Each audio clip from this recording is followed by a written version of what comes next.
The European Fashion Accelerator was founded by Karolina Bosáková 9 years ago and has been supporting young creative talents in Central Europe since then. The project aims to connect, educate, create job opportunities, bring new visions and innovations. The project hosted 2 days of B2B events in Prague. This video will be full of advice on how to grow in the fashion business and will address one of the most important topics: how to achieve great international PR exposure. Who are our guests? Experts in international PR, wholesale experts and international media.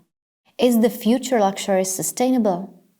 Now we would like to ask our guests, starting with Martin Roberts, Director and Founder of Fashion Scout UK, about the relationship between the luxury segment and sustainability, and find out their personal experience about the topic and maybe get some other fashion business insight.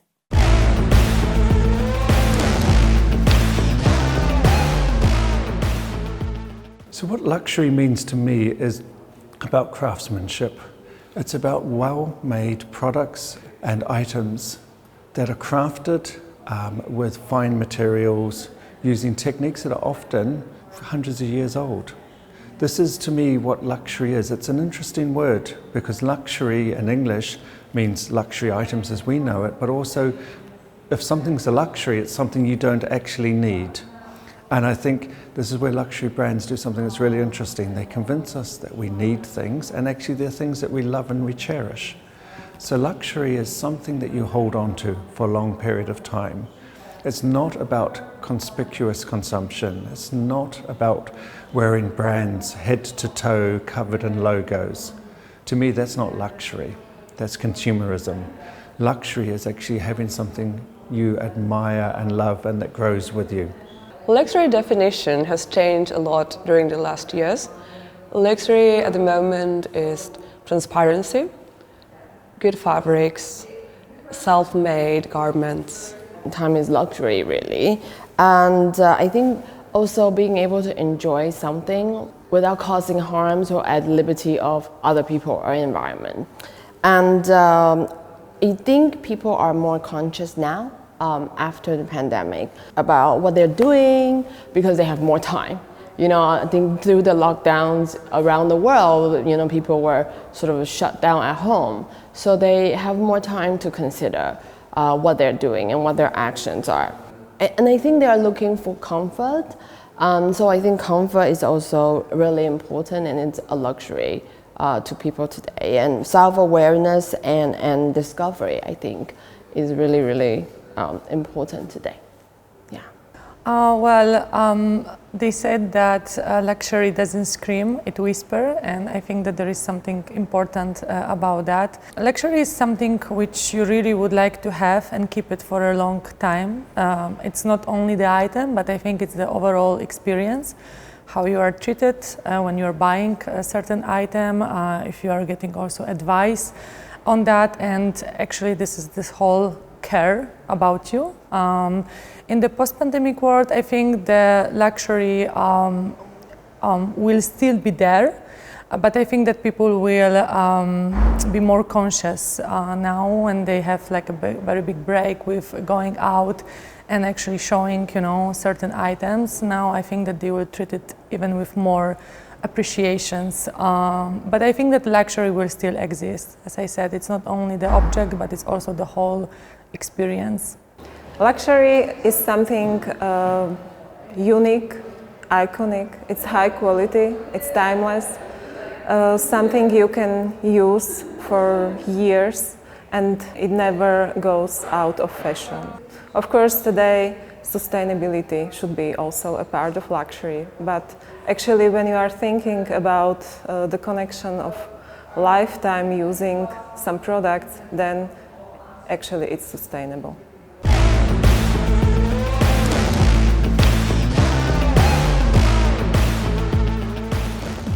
The relationship between luxury and sustainability is a challenging one.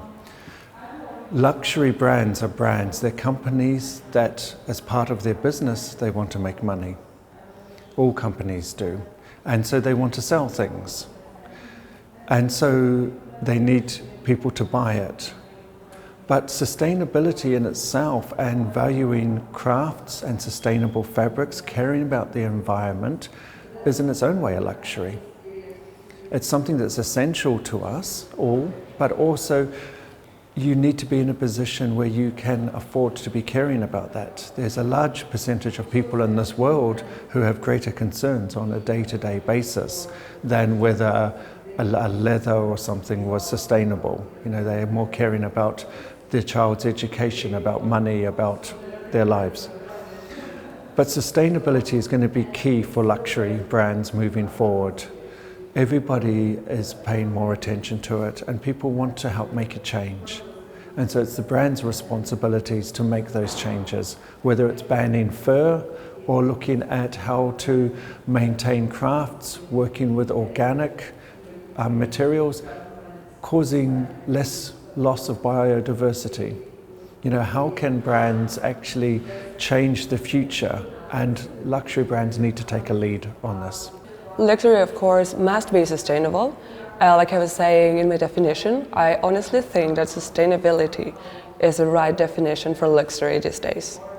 I think they are seemingly quite different things, luxury and sustainable, but also really interconnected today, especially I think in PR and communication, for example, on a brand's perspective. I think, in my opinion, it's easier to have luxury and sustainability at the same time, because luxury is time, but also a lot of times it means more funds or more finance to support innovations and collaborations.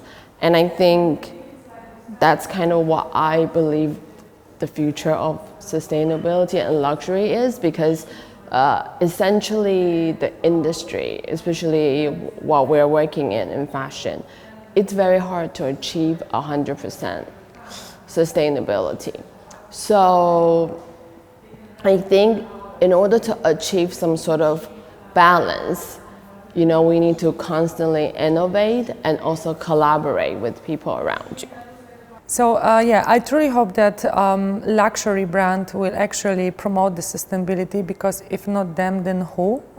They are the ones who, you know, have the experience and traditions, and this is going on through the generation when it comes to big fashion house. And I also believe that nowadays, like, people will really cherish, you know, those luxury items, and they really would like to see, you know, the big work which is put behind, that this is not obviously a mass production, but the physical, you know, work of talented designers and tailors and all the people who are actually working on that. Luxury can be sustainable, absolutely yes, and it should be. All the business companies, fashion companies, even the other industries should rethink their strategies and act more sustainable.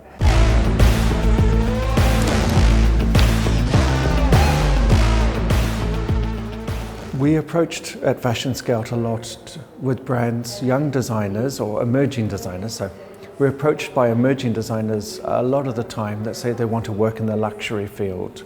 One of the things with luxury is it's not just about a product or a price point. It's a whole image. It's the whole everything around the brand.